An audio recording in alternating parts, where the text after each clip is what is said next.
Hi, everyone. I think we're just, oh, you can hear me. There you go. Thank you.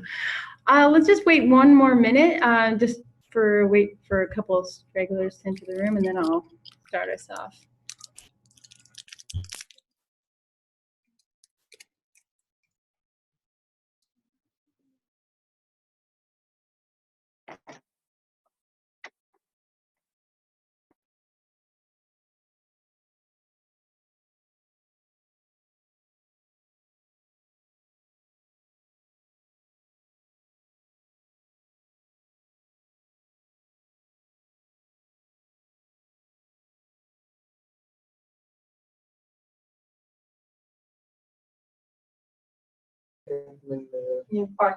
We zitten op zonnige dingen staan daar ook al ingeschreven.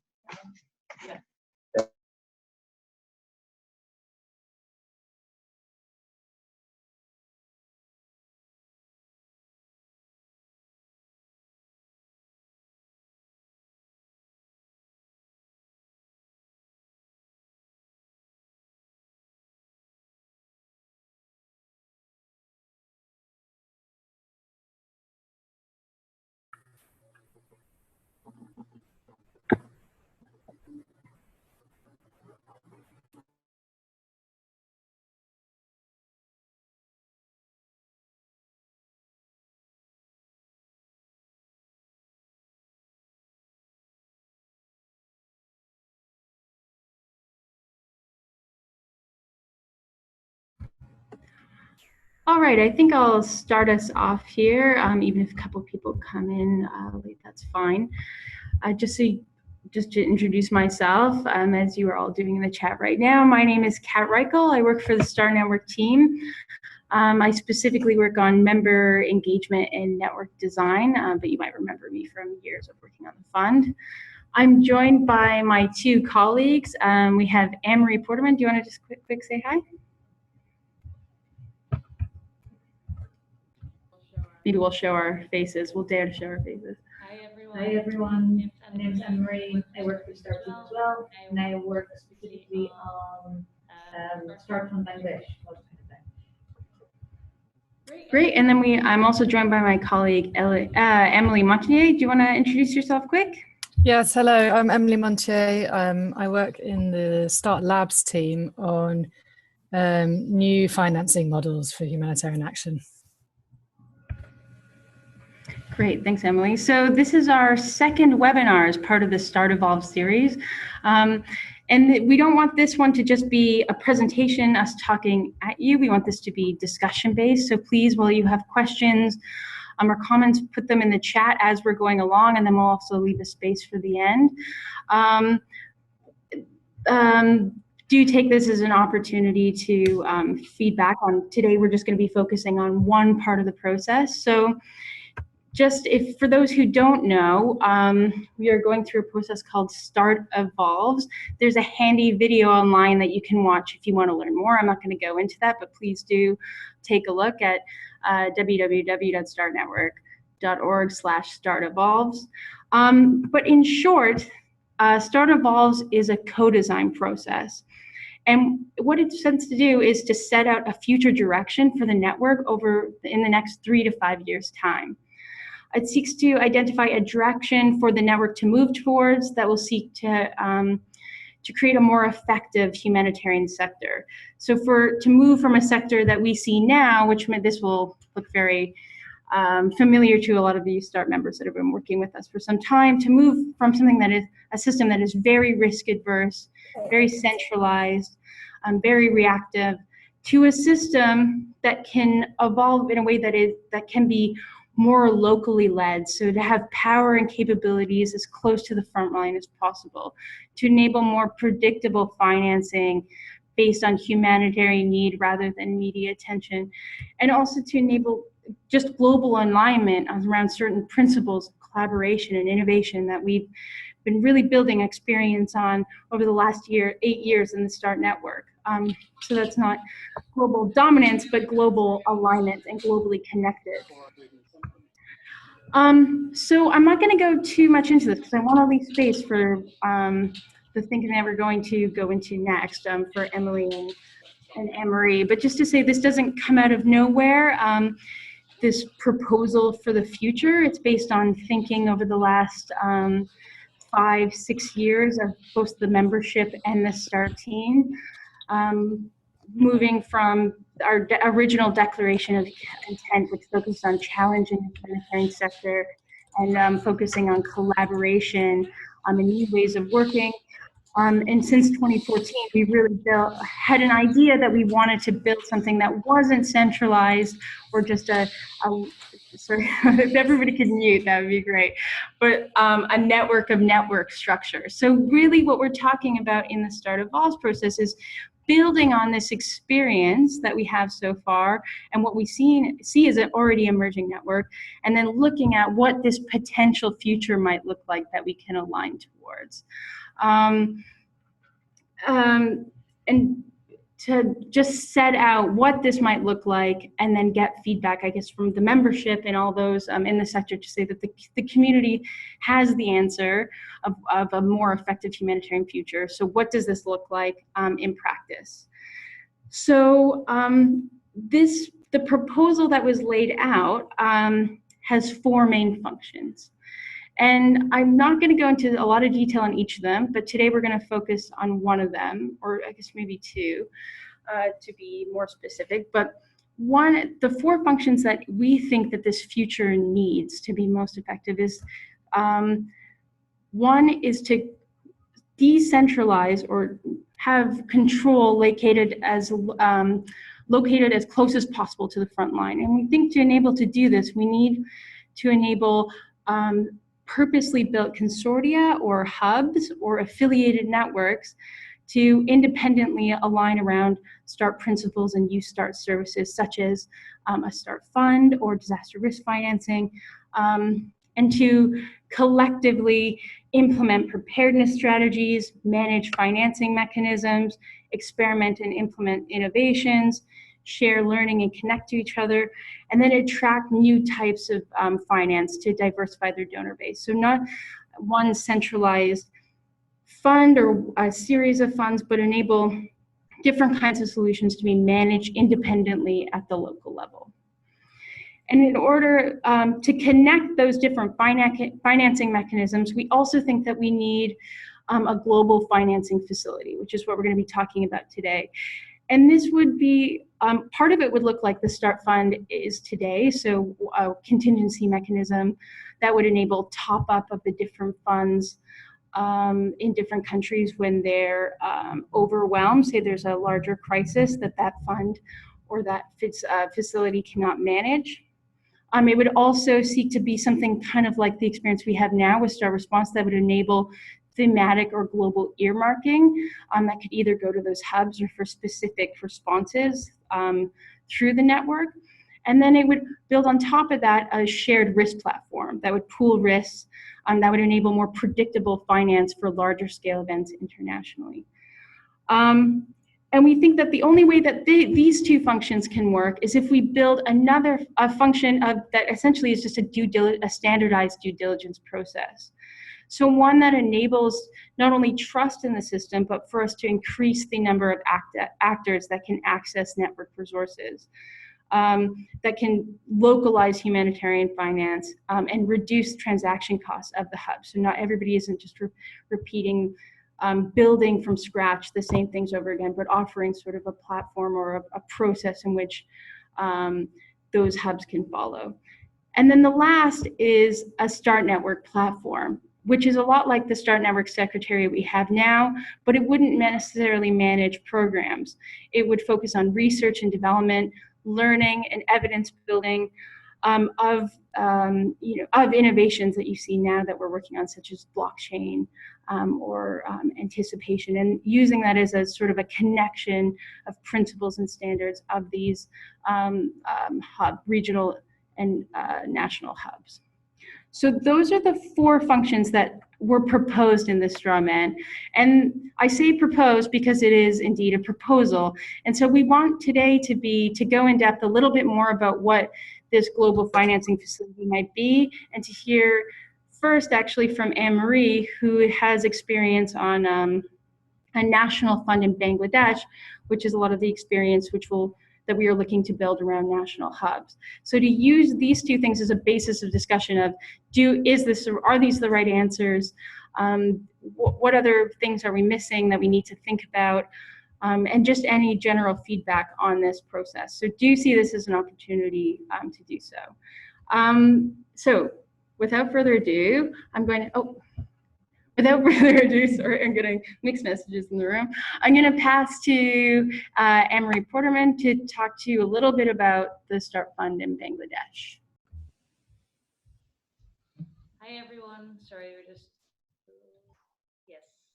getting logistics.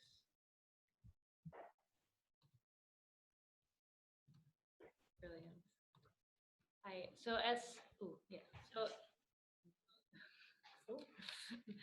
no, you are not supposed to see the budget. I can't see. No, I can't see.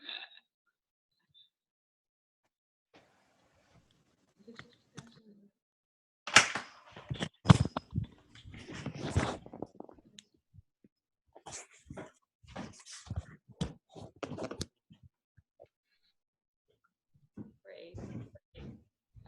So I hope you can all see the Bangladesh slide. No?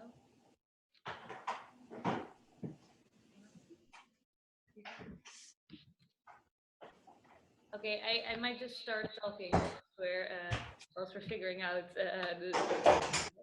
So, as Kat said, I've been involved in the creation of the National Fund in Bangladesh. So, relevant to this discussion, I guess, would be to present to you in very top line details, sort of like what's happened there so far and which questions it's brought up. But as a bit of a background, we, as in the START Fund team, got an invitation from DFID Bangladesh, sort of in 2016, to think about if they wanted to open a national facility in START Fund responses. But, is it shared now? Following a few START Fund responses that were received well, as in they were timely and they were collaborated on by NGOs, which was seen as very positive. So I guess at that point, when that question came from DFID, it was quite a nice opportunity, I think, that we saw in the team to pilot something that would look different from our existing model, which was, as you probably all know, it's sort of like the classic START Fund, even though like some efforts had already been made to that sort of that more decentralized system where you might remember that Kat set up those 12 decision-making groups. So I guess this was just taking it a step beyond that. So in front of you, you have sort of like the parameters of the fund.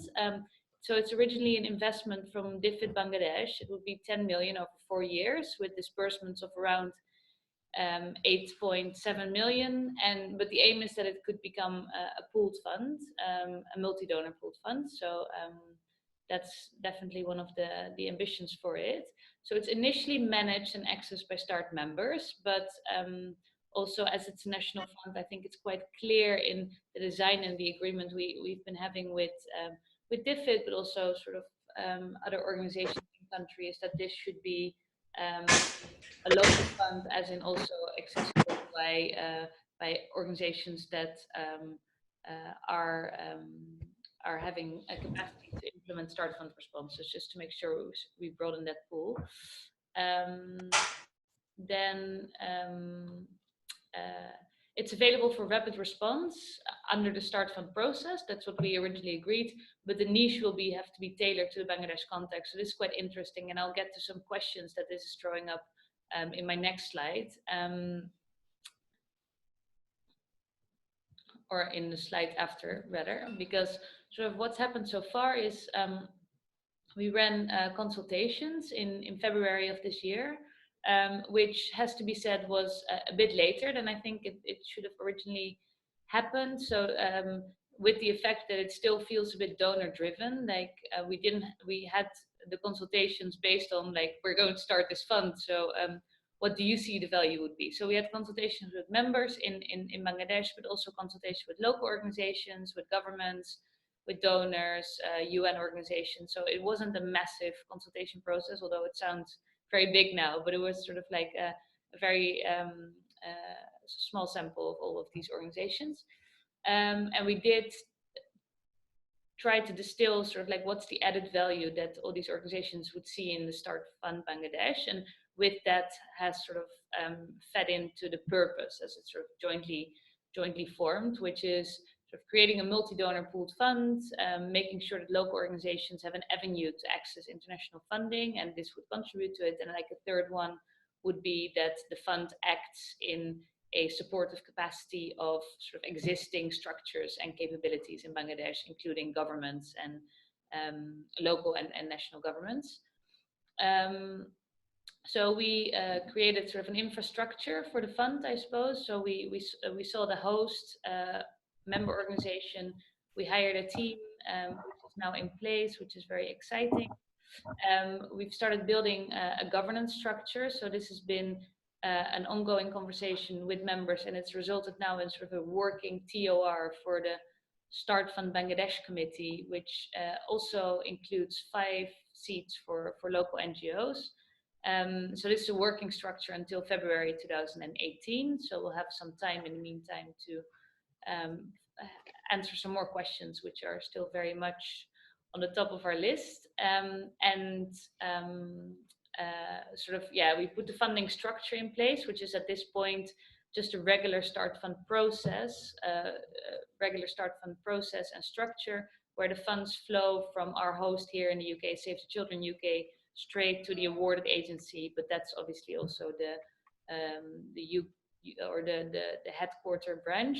So that's definitely something that is getting revised in the next stages, because the ultimate aim would be to localize the funding, the decision making, everything to the national context, without sort of us playing such a sort of a channeling role in there.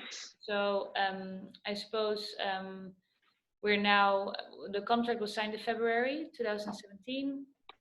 The disbursement started on April 2017. So I guess it's fair to say we're now sort of like 5 months in that effort, and I think there's a lot of questions coming up. It's also exciting. The fund has been used 2 times already, for Cyclone Mora and for landslides in the Chittagong region. But there's definitely some questions coming up also for sort of like the limitations of how the fund and the structure is being. Is a 45-day process, is that appropriate? Definitely getting more information back on that now, but I think what's quite encouraging is that BIFID has been positioning itself really very much as a partner in this. Current shape and form would be appropriate is something that's definitely not proven yet, and rather the contrary. There's been suggestions to say that we need to think of that a bit. How can Start incentivize a move towards risk-based financing or risk-based action as well? I think without having to go into it too much, but I think, you know, like there's obviously been an existing dynamic in Bangladesh, which has been geared towards a certain way of responding, and it will take definitely some focus on different ways of working for that to move to sort of like more anticipatory Start Fund responses, and sort of then beyond that, obviously more risk-based financing methodology. So I think that's something that's very much for us to think around how we can incentivize that move in a different use of the funding, not necessarily the Start Fund. Then there's a few more infrastructural questions, I suppose, which is there's a commitment to open up the fund for direct access to local organizations, local national organizations that are non-members of the Start Fund in the current shape, or the Start Network in the current shape. So how do we do this? That's something that we'll try to get to a practical work plan for at the national level in the coming months. So we're just finishing off the proposal for the phase 2, which starts in this September. And we said that by the end of that phase, which is December 2018, we would like to have made sort of like first disbursements to local organizations without, not as a subgrantee of member organizations. And then that ties into the question, like, how does membership of a local or national hub look? And by the way, so we've been told not to use the word national fund in Bangladesh because it suggests it's a government fund. So we've actually been told to use local fund. So that might create a bit more confusion in all of this as well. So yeah, so in trouble on our end. Sorry, I was just going to pass on to you, Emily, but just to say thanks so much, Annemarie. That's really useful for a couple of reasons. One, to show that the experience we have thus far about the network in national context and articulating the value add, but then also the questions for us internationally about what framework do we need to enable hubs or funds to flourish? What is the basic that we need to provide that enable that flexibility and contextualization at that level, but also a connection to the global? And I think some of the things around who can be a member and what kind of due diligence structure do you need, all those things are why this global discussion is connected to that discussion. So thanks so much. And I'll pass it on to Emily now, who can take us through some of the future thinking around this. Thanks, Emily. Great. Apologies, I seem to be having technical issues this morning. Just trying to share my screen. If you just give me 1 minute. Can you see a slideshow in front of you? No. Yes. Yes? Yes. Good. Okay. Thank you. Thanks, Kat and Annemarie. And so I'm, just for those that missed the introduction, I'm Emily Montier. I work in the Start Labs team, which is essentially looking at some of the forward-thinking development of financing instruments above and beyond the existing Start funds that we have already. So I'm going to talk a little bit more about this global financing facility function that's envisaged as part of the Start Evolves kind of next step of where the Start network is getting to. Okay, so my screen, there we go. Maybe I was just looking at the different names that were on the participating in the teleconference, and I think there's varying degrees. Some people are very involved with the Start Fund already, some people less so. I can see some names which are great, have been involved on more of the disaster risk financing stuff, but perhaps a bit less on the Start Fund. So I just thought maybe worth just stepping back just 1 moment and just tracking the kind of journey where this has come from. So obviously Start Network is around leading for change in humanitarian aid, ensuring that humanitarian aid can become more effective. And a lot of this is looking at the business models of how funding flows in and out of crisis situations, and looking at how we can address and break down some of those obstacles so that civil society can respond more effectively in the right place at the right time to the needs that we perceive on the ground. So the Start Fund was a fantastic innovation in that respect, a global contingency fund, collectively managed and owned by the NGOs, which means that we can access funds very quickly in the early stages of an emerging crisis, and also even in advance of a crisis through the anticipation window, and in those kind of small to medium scale situations in which donors are perhaps less interested or are not hitting the media radar, but where there's a lot of collective suffering. However, we've always envisaged that we would go beyond this step of where we are today. And I think Annemarie explained really well what's happening in Bangladesh in terms of this move towards national Start network structures, and in Bangladesh how they've set up the first national start fund, which the NGOs themselves are establishing on the ground, and which is accessed by NGOs in Bangladesh for crises in that country. And that feels like that's the direction of travel in which the START network is moving towards, away from this kind of central global hub towards more locally owned national structures that can fundraise independently, and that has more local ownership and oversight over decision making, including financing itself. That's what Kat was explaining in the Start Evolves process, and these are some of the drivers behind Start Evolves. So then the question is, you know, given that direction of travel, what type of global financing infrastructure do we need across these different national hubs and the National Start Fund, and how do we get from where we are today to where we want to be?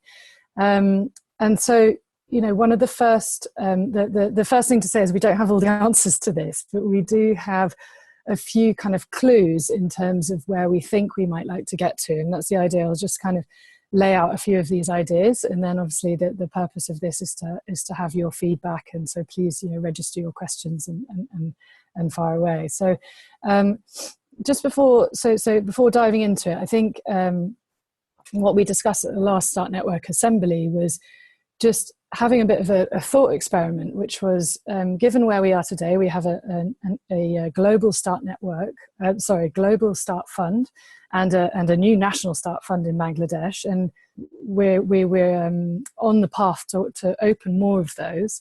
And so we were thinking, okay, well, what would this look like in the future if all of these different national start funds just sat independently and they did their own thing, they fundraised independently, there was no kind of formal interconnection between them? Would that be a good thing? Would that pose problems? And what we came up with was, or what's been discussed, is three potential challenges with that. One potential challenge is around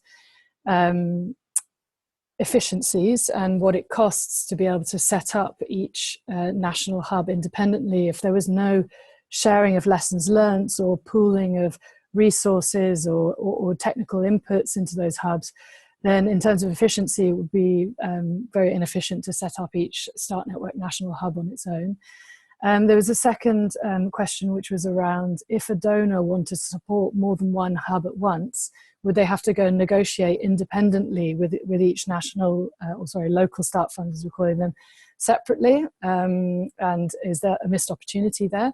And then a third question was around, so what happens if, for example, in one particular locality, there's a large number of crises all at once or in 1 year, and so they exhaust their reserves fairly quickly, but maybe in the country next door or at the global level, there is actually sufficient reserves. And so if there's no interconnection at all between the networks, again, there's a question of efficiencies and pooling risks across different contexts. And are we limiting what our money can do for us by kind of creating walls around each separate hub so that they wouldn't talk to each other?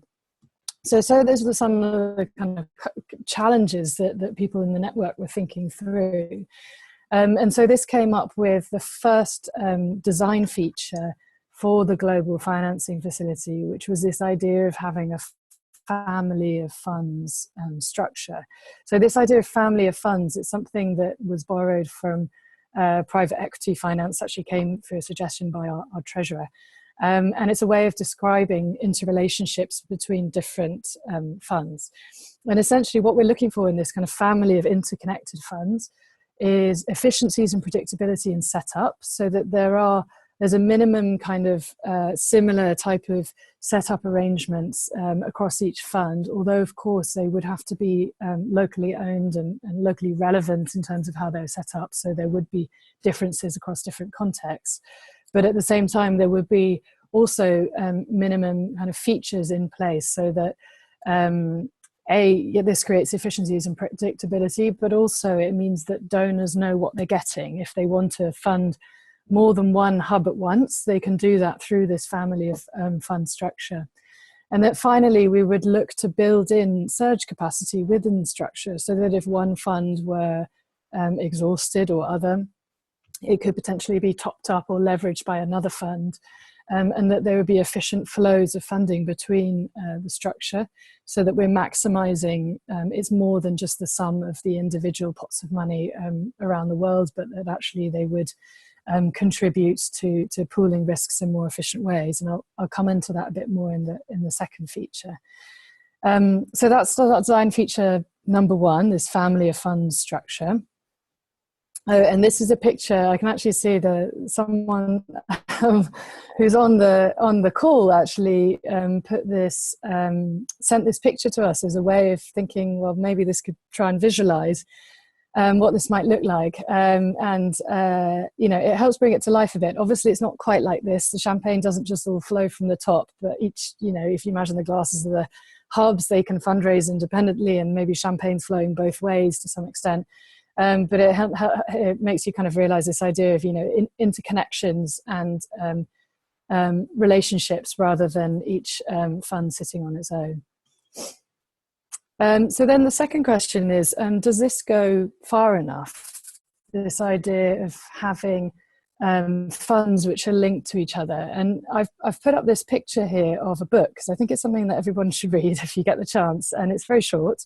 And the two people that wrote it, Daniel Clark and Stefan Durkon, are now both working at DFID, and it's heavily influencing their thinking as a donor, and there's other donors as well who are starting to think in this direction too. But really what this book talks about is the fact that the humanitarian system is still very ad hoc and reactive, and the fact that although a lot of effort is being put into operational preparedness in advance of crises, that's often not accompanied by financial preparedness. So that means that you can have fantastic contingency plans between different NGOs or the UN system or other, which says, if this happens, the government will do this and the UN will do this and NGOs will do this. But actually, when it comes to it, no one really knows who's going to do what, because no one knows what funding is going to come in when. And so, according to the premise of the book, that's why our response to humanitarian crises will always be untimely and uncoordinated, because without financial preparedness, which outlines the different conditions under which type of funding will be accessed, it's very difficult to have the proper operational preparedness in place. And so just kind of pulling some of the lessons to us and to the START network, if we have a family of fund structure made up of lots of contingency funds, that would be a fantastic thing. At the same time, the way in which the START fund currently works, it's still reactive. It still requires a change in a situation, whether it's the actual situation itself or change in risk levels, to trigger subjective decision-making processes to release funds. And actually, there's a question of, well, can we be more on the front foot and more predictable and better planned and prepared? And is that where we want to go as a network in terms of pushing forward, in terms of making aid more effective? And so a second design feature, which could be part of the global financing facility, would be the idea of disaster risk financing. So many of you on the call will be very familiar with disaster risk financing, others less so, but essentially there's three key kind of pieces which underpin a disaster risk financing approach, which is essentially using science to be able to model and quantify risks in the areas where you operate. So if you imagine you had a national hub in Bangladesh, or a local hub or wherever, and essentially you would have scientific risk modeling resources or services that help the NGOs in that environment to understand the different risks of hazards and quantify those. And you'd have planning, which allows you to develop collectively contingency plans for the types of activities that you'd want to do in the different scenarios, and how much they would cost. And then you pre-position that financing according to pre-agreed triggers, so that when the particular triggers are met, then the funding is released to deliver on the plans. So For those of you that are familiar with forecast-based financing, there's a lot of similarities in common with those kind of approaches. However, the START network has also been looking under the pre-position financing element of not just looking at contingency funds, but also looking at transferring some of that risk away for the more major scale events using tools like insurance, where you can convert some of the risks into an annual premium, which means that regardless of the scale of an event, you get the payouts that you need without having to hold all that money in a reserve. So what does that disaster risk financing look like or enable for the global financing facility? What it could enable is a more structured rules-based approach. So if we imagined that we had this family of fund structure and we'd like to create relationships between the different funds, which indicate ways in which they could surge each other and support, risk financing approach can allow a bit more of a rules-based approach to this, so that we'd know with X amount of money what we can cover off in the world and where, because we've quantified those risks through the modelling. It'll bring some certainty into how funds, global funds, could support national funds. And the idea is then to position contingency funds not always as the first reaction, but actually the contingency funds should be positioned for those events like where there's more, which are harder to anticipate, like conflict situations, or where conflict interacts with a natural disaster or other, so that actually where crises can be modelled and can be tried to have also more predictable financing instruments in place for those. So for those of you who are familiar on the call with the START network's two kind of experiments in this area, the drought financing facility, which is being currently prototyped in Zimbabwe and Pakistan, and others may be familiar with the ARC replica initiative, which is being kind of designed and tested in Senegal and Mali at the moment. And this is what's kind of generating the experience, and we hope eventually, once they're up and running, the evidence that will help inform some of the design of the future global financing facility. But there's still a lot to learn in this area. But essentially where we are at the moment then, in summary, as described by Annemarie, we're moving towards this structure of national START network hubs. Each hub will be locally owned and it will look different. But we believe that by creating a family of funds support structure, this could create efficiencies, could create a menu of investment opportunity for donors and inbuilt surge capacity. So we're interested in creating this enabling infrastructure that will connect these different hubs together in an efficient way. And then thirdly, by deploying a risk management approach or a risk financing approach, we believe that we can potentially ensure more predictability in the financing by introducing more rules-based approaches around particular modelling of risks and triggers and sharing of risks across different contexts. And that this could potentially enable better prepared response to crises. But that this will require support to hubs with science, planning, financial structuring. We're still fairly long way away from having all the capabilities required in place to deliver that. But then finally, that there's many other design features to explore. I've only outlined two so far, which are the ones which the START network has, or the design amongst the network has been focusing on to date, and particularly generated by the experiences that we're having with Bangladesh and with the drought financing facility and ARC replica. But that there's many other design features possible in the future in terms of different financing tools, like we've in the past put in a fair amount of work into looking at loans and how different network members could benefit from having access to loan financing at different parts and different types of crises, or ways in which to share risks across this family of fund structure, and whether this is setting up something that looks actually more like a captive insurance structure across the different entities, but that we're still a fair way off actually being able to look at that in detail. So I hope that's given you a little bit of a flavour of where we are, what we kind of are trying to experiment with, what we know and what we still don't know. And we'll be very interested to have thoughts and reflections from those on the call. on this.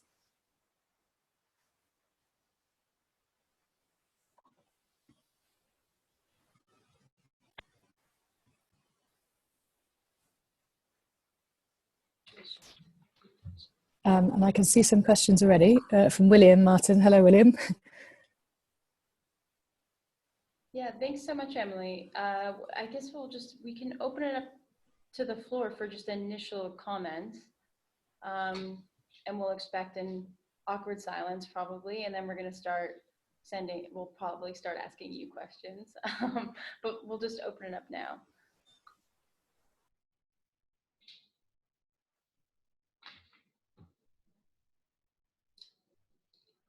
Shawn has asked the director of the Star Network, can you explain what a captive is, please? Thanks, Shawn, for dropping me in there. So a captive is actually when, essentially it's when you set up an insurance company in which all of the assets are held by the group themselves that would benefit from the products also being produced by that company.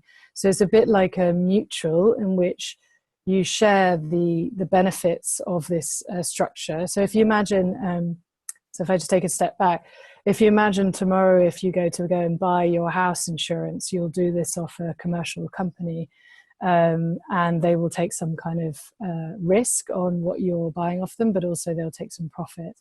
But if you set up a kind of mutual or cooperative or captive, those profits or benefits are being held within the members of that structure. But for what I understand, our captive difference to mutual or cooperative is that the risks are also being held by that structure as well. So it's a bit of a technical term, but maybe just for your information, the OCHA SURF pooled fund is currently in the process of setting up a captive to share the risks more efficiently.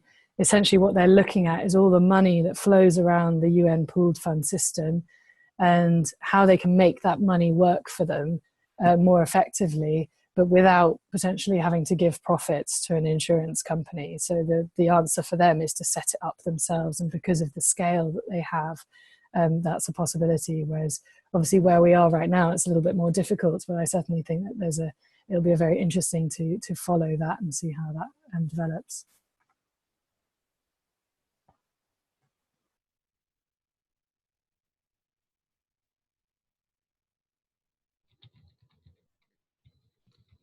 Great. There was a question from William Martin, and he stated that Soderval seems very much in line with Grand Bargain goal number 2, which is about supporting national and local responders with humanitarian financing tools. And then he says, is there a reason why we are not referring to it? And I had answered that I thought that this is something that we would look at in the future, map this out with current policy, because I do agree that this is very much in line with that commitment and a few other the Grand Bargain commitments themselves. Then we have another question here, but it would be really great to hear from you on the line. Like, is there something that excites you about what Emily proposed or Annemarie proposed? Is there something that concerns you? Is there places where you see real opportunity as an organization? I know that's sometimes difficult to speak as your organization, but you could give from an individual perspective if you wanted. There's a few questions I'm going to read. Jeff asks, how do we ensure fundraising for the hubs do not cannibalize fundraising for individual organizations? Emily, I don't know if you want to answer that. That's a specific one. I think maybe Annemarie can answer this. I think this is not a new question, but something that the fund has probably been navigating from the start. So maybe someone from the fund team. Yeah, I suppose, is it on mute? Sorry. No. Yeah, no, here you go. I suppose like in the fund, like a bit broader than just the fund in Bangladesh, but in the fund, what we've been approaching it so far is to work together with our members to also sort of like find out where the current niches, I suppose, so where for example, the Start Fund, a lot of our members feel that that is funding that's currently not coming to them in a different, if it weren't for Start Fund, because it's something that just donors are not able to make available in such short notice. And that's the approach we've been taking sort of like with fundraising more sort of in the global north. Now, if you look at in Bangladesh, for example, I suppose it has come instead of the other contracts that DFID would manage bilaterally with with some of the agencies in country. In Bangladesh, I think we've been getting good feedback on that because people feel like it increases the quality of the funding, and they see that they see it more contributing towards how they would want the response to be. But yeah, so I think that there's quite a few unknowns around that. I think in sort of like here in fundraising, we've really been taking an approach of sort of doing it together with our members, and I would imagine that that's also the approach if you work on other national models, right?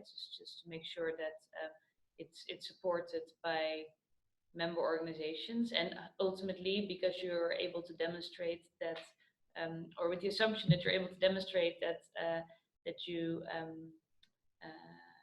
improve the way to anticipate or to prepare, anticipate, and respond to disasters, you would maybe be able to increase the amount of funding that's attracted. So hopefully increasing the pot. Yeah, I don't know if that answers. Yeah, maybe just to add on that, I agree, Annemarie. I think just in all honesty, I think donors find civil society incredibly awkward because we're so bitty. You know, there's the donors, they can write like a big check to the UN, a big check to the Red Cross, and then when it comes to civil society, they try to, well, from their feedback, it's a lot of resource and investment for them to try to run processes to determine which organizations are managing lots of small contracts. So I think, as Annemarie described, from the discussions we've had with donors, it's usually not cannibalizing the same funding as our members, because by creating this kind of aggregate platform whereby donors can write one big check, we're putting ourselves more in the kind of space which they may be traditionally allocating funding to others, whether it's UN or other. So hopefully that's in a way the offering is slightly different. So that's how we avoid that direct contradiction. I agree. There's a few questions here, so I'm going to move us right along. Bob asks, Bob Roxton from Concern, asks, the family funds idea comes from the world of international finance. Am I right in assuming that investors would always expect to know the detail of each and every fund that their money is being put into?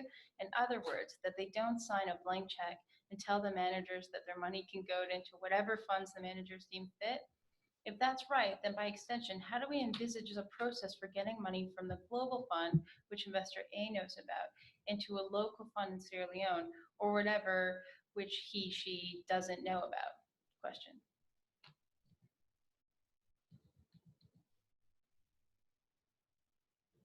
Emily, do you have the answer to that, or do you want me to keep asking some of the questions? Should I take a few?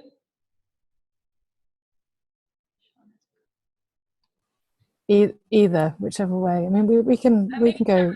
Oh, sorry, what were you saying? The opposite. Yeah, we can go with that one. Okay.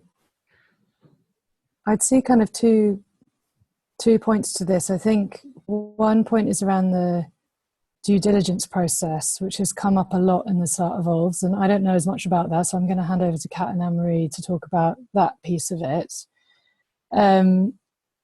I think in general, it depends what you mean about kind of knowing the local fund, and I think this is what comes back to having these standardized features or processes that give investors or donors a level of comfort in what they are funding, even if they may not personally know that fund, as well as this potential risk financing arrangement where there's clear rules-based approaches and the certain conditions in which a national fund would support a local fund. So that investor would know from the start under what conditions their money would likely to be passed through or not. But I'll pass to Annemarie and Kat to talk about due diligence. Yeah, so that's a great way of putting it, because that's why one of the functions in the strawman talks about due diligence or having some form of standardization, but enabling flexibility at the local level. So it's suggesting that this is done through a global platform that creates some basic standard of due diligence based on our layered risk approach. So you would have not just one pass or fail due diligence, but a layered due diligence that would allow not different kinds of donors to fund based on their risk appetite, but then also other actors to access funds based on what level of due diligence, so they can move up that scale, and donors can hopefully move down the risk aversion scale. So that might sound super complicated, but we're going to have another webinar on the due diligence platform suggestion in a few weeks' time. So you'll have more details on that later. But I think that's still a question mark. We were even discussing it today. How do you create a standard globally that can be contextually appropriate, which is what they're hopefully going to be, well, I'd say hopefully they must test in Bangladesh in the next year or so. Do you want to add anything to that? Or? Feel free. Yeah, not too much, except that it's a question that's going to come up in Bangladesh relatively soon if we want to open up that avenue for funding to local organizations, and sort of that's also to highlight where this design process sometimes needs to sort of have a two-way feed-in process, because for Bangladesh, obviously by that time we don't know the global structure of due diligence yet, so all we can do is make sure that whatever we test there will generate some helpful learning for how that structure should look like. I agree. I see, Shawn, you would like to make a comment. I'm going to go to Tom Newby's question first and then go to you because we have about 6 minutes left. So do these family of funds ideas have the potential to lead to new money for humanitarian response, or are they just different ways of administrating existing donor money? For example, do insurance approaches just smooth out donor expenditure over time as premiums will have to cover costs in the long term, or do other funds just compete with UN pooled funds? Good question. I'm going to for Emily. Yeah, these are great questions, by the way. It's a good question. So essentially, when you talk to kind of people on the insurance side about this, I mean, what they kind of say is that in the world, there's all this billions of risk capital floating around the world. And actually what we are doing through these kind of systems or these approaches is that we give ourselves the ability to tap into that risk capital when we need it, at the very moment when we need it. So if you imagine you have like a major drought crisis or whatever, and you need 20 million quid fast on day one at the beginning, so you can do those early prevention activities to stop the situation from deteriorating further, or to protect communities at risk, etc. It's very hard just to kind of hold that money in a reserve. So you're giving yourself the ability to tap into that risk capital that exists in the world. Others that hold that risk for you. You're right, you still have to pay the premiums for that, and it's still donor money that's going to be needed for that.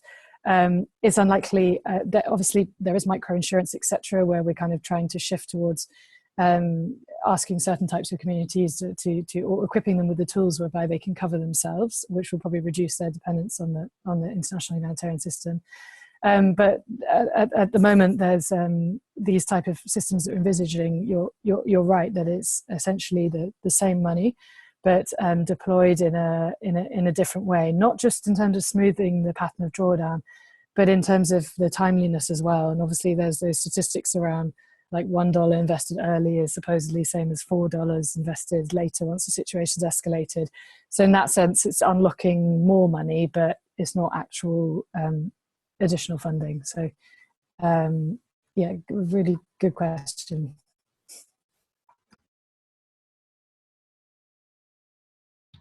Great. So we're almost, we have 4 minutes left. So we don't have any other quote, but Shawn would like to make a comment. Shawn, if you could stay within a couple minutes, and then we'll close out. Well, this is a very short comment, just to thank you, Emily and Kat and Annemarie, for a great presentation and a really inspiring set of ideas. I think what we need to get our heads around collectively is the possibility that this could, the possible future for this is quite empowering for NGOs. One of our great challenges now is, as Emily was talking about, us being awkward to deal with. The World Bank wants to write very large checks, and they will find intermediaries to write those large checks. Those intermediaries will disperse those checks on their terms. Those terms will be the UN terms or the commercial accounting firms terms or other terms. We have the possibility to create a facility that can take large checks and disperse them on terms that are agreeable with how NGOs operate.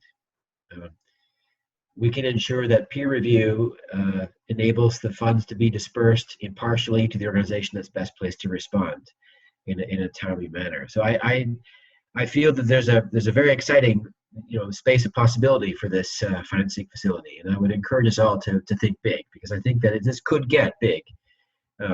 It's not big now, but we have really solid experience and a very interesting space to operate in, and I would encourage you to get involved.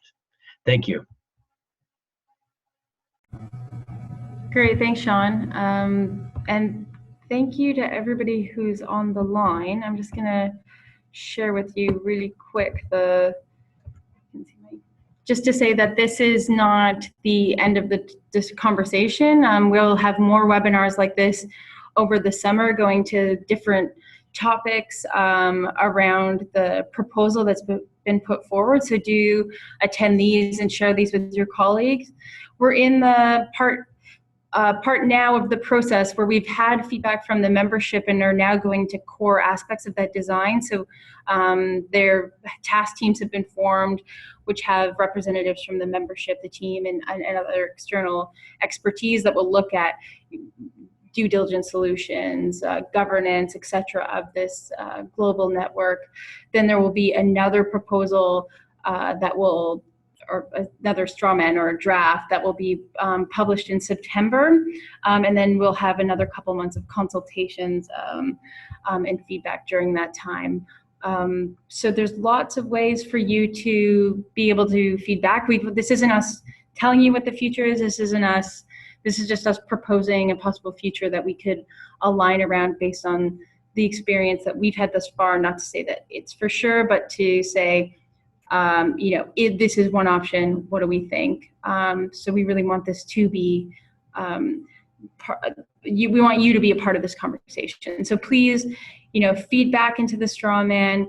There's a public link where I have a link which I'll share after, where you can submit your feedback. You can see past webinars on the website there. You can obviously attend webinars, and if the task teams have already informed that there will also be discussions in countries. So for instance, Pakistan will be having a discussion on Star Network hubs, on what a future hub will look like there next week. Adam and I will host a webinar on the value add of at the Star Network at the national level with some of our partners from Bangladesh and Pakistan there. So that's gonna be a good one. But thank you, everyone. Any questions, do let us know. And thank you especially to Annemarie and Annemarie for this thought-provoking presentation. Okay, bye-bye.